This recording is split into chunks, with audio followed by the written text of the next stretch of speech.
बुंदेल एक राजवंश है। इस देश में पहली बार मुगलों को धमकाने वाला जो राजा पैदा हुआ था उसका नाम था महाराजा छत्रसाल। वो हमारे पास दक्षिण में आए और हमारे राजा शिवाजी से उन्होंने बात की। तो शिवाजी ने उनको बताया कि हमारे जो युद्ध की नीति है वो इन पेशवाओं की है। तो जब छत्रसाल मिले तो पेशवाओं से पूछा कि भाई आप लोग कैसे लड़ रहे हैं, आप लोग तो क्षत्रिय भी नहीं हैं। तो हम लोगों ने कहा कि देखिए हमारे लड़ने की विधि को गमानी कावा कहते हैं। गमानी कावा से मतलब युद्ध यहां से लड़ो, ये युद्ध है। युद्ध का नतीजा हर बार तलवार से हो ऐसा जरूरी नहीं है। कई बार युद्ध आपको पहले से ही जीतना पड़ता है। तो उस नीति को लागू करते हुए, उसके लिटरेचर्स को लेते हुए छत्रसाल ने 24 लोगों के साथ इस बुंदेलखंड को जीतना शुरू किया और अंतिम में इत जमुना, उत टोंस, उत नर्मदा, उत चंबल ऐसे करके इतने बड़े भूभाग को जीत लिया।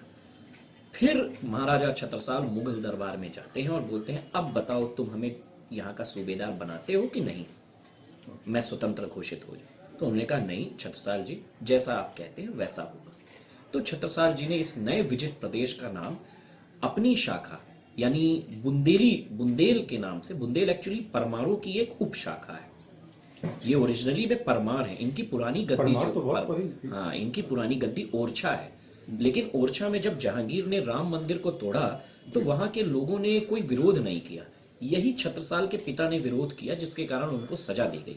तो वहां से ये शाखा टूट गई और कुछ अहीरों ने विरोध किया, मतलब अभीर गोत्र के अहीरों ने। तो इन दोनों ने मिलके एक संगठन बनाया जिसका नाम बुंदेला रखा और इस संगठन की कुल देवी को मां विंध्यवासिनी रखा, एक एम के लिए कि विंध्याचल पर्वत का अंतिम पहाड़ में जो स्थित मंदिर है, जब तक हम उसे नहीं जीत लेते तो हम अहीर और हम राजपूत शांत नहीं बैठेंगे। और यहीं से ये गठजोड़ बुंदेला कहलाया। 1727 में ये गठजोड़ टूटने लगा, कमजोर पड़ने लगा। तो फिर पेशवा के पास भेजा गया कि आइए आप भी जुड़िए, और पेशवाओं ने इस गठजोड़ में ऐसा सीमेंट डाल दिया कि फिर अटक से कटक ये गठजोड़ दौड़ा और फिर हिंदुस्तान में 636 से भी ज्यादा लड़ाइयों पे विजय हासिल हुई। सारा हिंदुस्तान पेशवाओं ने नाप डाला। इसलिए ये बुंदेलखंड जो है ये हमारी मिलिट्री स्ट्रेंथ का प्रतीक है। आज भी आप बुंदेलखंड में चले जाइए, बांदा जिला विश्व के सबसे ज्यादा आर्म्स लाइसेंस का प्रतीक है। चित्रकूट में सबसे ज्यादा आर्म्स लाइसेंस है। क्यों है? क्योंकि बुंदेलखंड में ही सारी युद्ध की तैयारियां होती थी।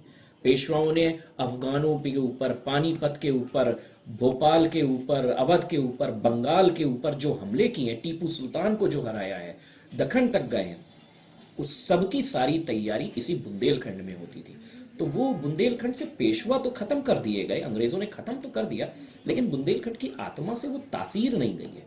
पेशवाई अब बुंदेलखंड के लोगों के खून में बह रही है। अगर आपके घर में एक बंदूक है तो आप उस पेशवे परंपरा के घोतक हैं।